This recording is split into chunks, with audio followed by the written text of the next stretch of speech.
आज लोकार्पित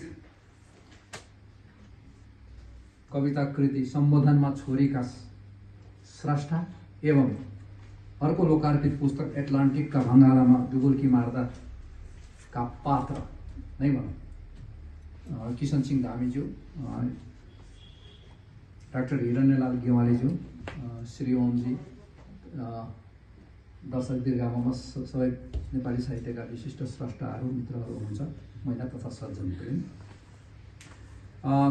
आजको यस कार्यक्रममा सर्वप्रथम म किशन सिंह धामीज्यूलाई हार्दिक बधाई ज्ञापन गरेर आफ्नो कुराहरू आरम्भ गर्न चाहन्छु। किशन सिंह धामीजीसँग मेरो आजै मात्र यहाँ देखभेट भएको, हाम्रो परिचय भनौँ अहिले मात्रै हो, त्यो पनि औपचारिक परिचय भइसकेको छैन। सम्भवतः कार्यक्रम सिद्धिदासम्म औपचारिक परिचय पनि होला। तर नेपाली साहित्यको एकजना पाठकको हैसियतले किशन सिंह धामीका को नाम नसुनेको त होइन, पक्कै धेरै अगाडिदेखि नाम सुनेकै हुँ मैले। तर मैले स्वीकार्नै पर्छ, मैले उहाँका कृतिहरू त्यति अध्ययन गरेको छैन। फुटकर रूपमा पत्रिकामा आएका रचनाहरू केही पढेँ हुँला, तर कृतिगत रूपमा कुनै सङ्ग्रह मैले पढेको छैन। र त्यस्तो अवस्थामा मेरो अगाडि उहाँको कृतिमाथि लेखिएको समालोचनाको एउटा पुस्तक आइपुगेको छ। केही पाठकीय प्रतिक्रिया भनौँ, समालोचना म भन्दिनँ। मलाई लाग्छ समालोचना डाक्टरहरूले लेख्छन्,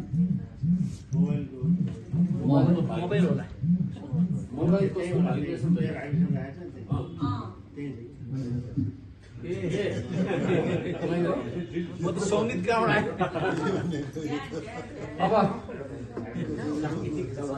मैले किशन सिंह धामीजीलाई पहिलो कृतिका लागि बधाई दिएँ र यो एटलान्टिकका भङ्गालामा डुबुल्की मार्दाका लागि डाक्टर हिरण्यलाल गेवालीजीलाई पनि हार्दिक बधाई ज्ञापन गर्छु। हिरण्यलाल गेवालीजी र किशन सिंह धामीजी दुवैका कृति सङ्ख्या लगभग बराबर रहेछ। यसो मैले अध्ययन यसो हेरेँ कृतिहरूको सूची, दुवैजनाको लगभग 8-9वटा कृतिहरू प्रकाशित भएका रहेछन् र दुवैजनाको यात्रा पनि 50 को दशकदेखि नै देखियो। यहाँ यसो हेर्दाखेरि किशन सिंह धामीजीको पहिलो कृति 55 सालमा छापिएको रहेछ, सवारी चालक र तिनका व्यथाहरू निबन्ध सङ्ग्रह भनिएको छ। डाक्टर हिरण्यलाल गेवालीज्यूको बिसौनी कविता सङ्ग्रह 2054 सालमा छापिएको रहेछ।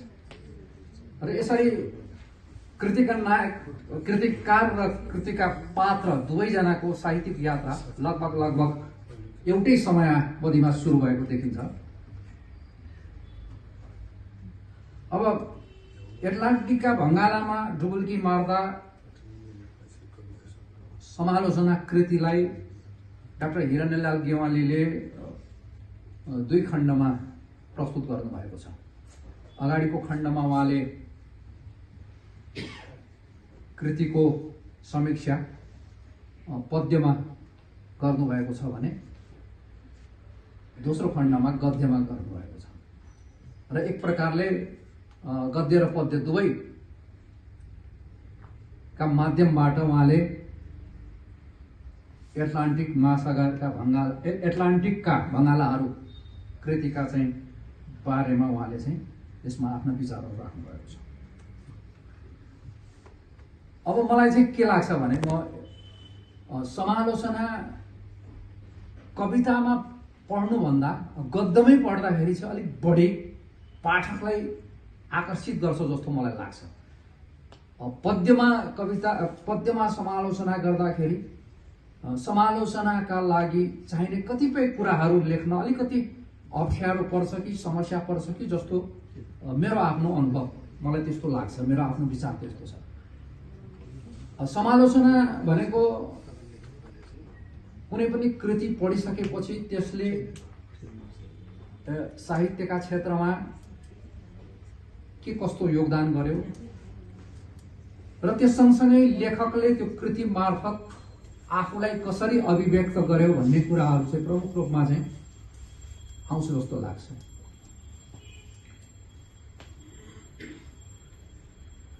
डाक्टर हिरण्यलाल गेवालीले जुन कृतिको बारेमा समीक्षा गर्नुभएको छ त्यो कृति मैले पढेको छैन, त्यसकारण त्यो कृति कस्तो छ भन्ने बारे म यसै यहाँ भन्न सक्ने अवस्था छैन। जति म भन्छु त्यो उहाँले यहाँ उद्धरण गर्नुभएका कविताका अंशहरूका आधारमा मात्रै भन्न सक्ने अवस्था छ। मैले कविता पढाएको छैन, तर कविताका माध्यम र उहाँले चाहिँ पछाडिपट्टि चाहिँ गद्यका माध्यमबाट किशन सिंह धामीको कवि व्यक्तित्वलाई अत्यन्त सुमधुर रूपमा र आफूले जसरी परिचित हुनुभएको छ त्यसका आधारमा चाहिँ उहाँले प्रस्तुत गर्नुभएको छ। उहाँले पृष्ठ नम्बर 16 मा भूमिकामा चाहिँ भन्नुभएको छ हिरण्यलालजीले छोटो समयको सङ्गतबाट चाहिँ उहाँ चाहिँ किशन सिंह धामीसँग म प्रभावित भएको हुँ भनेर लेख्नु भएको छ र उहाँहरूको भेट अमेरिकामै भएको देखिन्छ र अमेरिकामा उहाँहरू बिचको भेटले उहाँहरू बिचको आत्मीयता बढाएको, उहाँहरू विचारको आदान प्रदानको श्रृङ्खलाबद्ध चरणहरू चलेको जस्ता कुराहरू चाहिँ उहाँले चाहिँ भूमिकामा पनि त्यो उद्धृत गर्नुभएको छ। त्यसका आधारमा अहिले मभन्दा अगाडिका वक्ताहरूले किशन सिंह धामीज्यूको बारेमा जुन कुराहरू भन्नुभयो, उहाँको एउटा आत्मीयता, नेपालबाट अमेरिका पुग्ने त्यो ठाउँमा पुग्नेहरूप्रति उहाँको चाहिँ जुन किसिमको चाहिँ सानिध्य दिने, उहाँहरूलाई सहयोग गर्ने जुन एउटा बेग्लै खालको चाहिँ व्यक्तित्व र बेग्लै खालको चाहिँ उहाँको चाहिँ बानी छ, त्यो वास्तवमा हामी सबैका लागि एउटा चाहिँ महत्त्वपूर्ण हो। किनभने अमेरिका जस्तो अत्यन्त व्यस्त ठाउँमा सबैले सबैलाई समय दिन सक्ने सम्भावना छैन, दिँदैन। कतिपयले त अझ मैले त के पनि सुनेको छु भने कतिपयले हुन्छ आउनुहोस् भनेर भन्ने, अनि त्यो ठाउँमा पुगिसकेपछि मोबाइल अफ गरिदिने र सम्पर्कै नहुने पनि धेरै अमेरिका पुगेका धेरै नेपालीहरूले यस्तो अवस्था पनि भोग्नु परेको छ।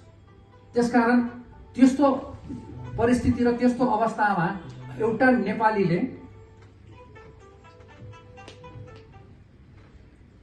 अमेरिका पुग्ने जुनसुकै साहित्यिक कला संस्कृतिसँग सम्बद्ध व्यक्तिहरूलाई स्वागत गर्नु, उनीहरूलाई समय दिनु भनेको त्यो चान्चुने कुरा होइन।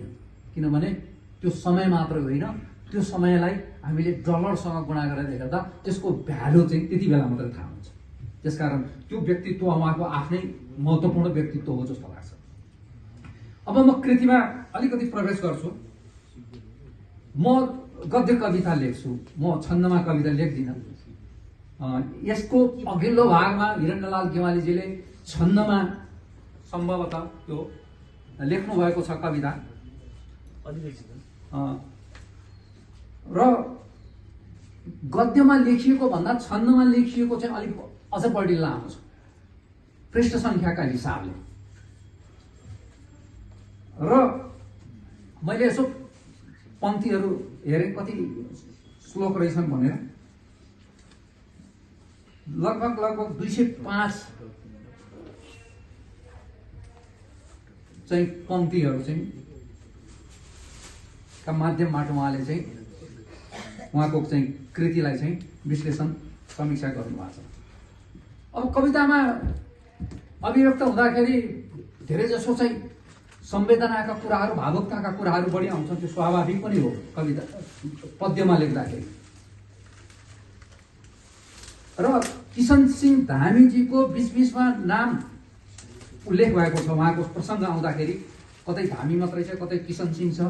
त्यो छन्द मिलाउनको लागि त्यो प्रयुक्त गर्दाखेरि त्यो, तर किशन सिंह धामीजी भन्ने पात्रलाई त्यहाँबाट झिकिदिएर त्यहाँ कुनै अर्को शब्द मिल्ने शब्द राखिदियो भने पनि त्यो एउटा कविता त हुँदो रहेछ।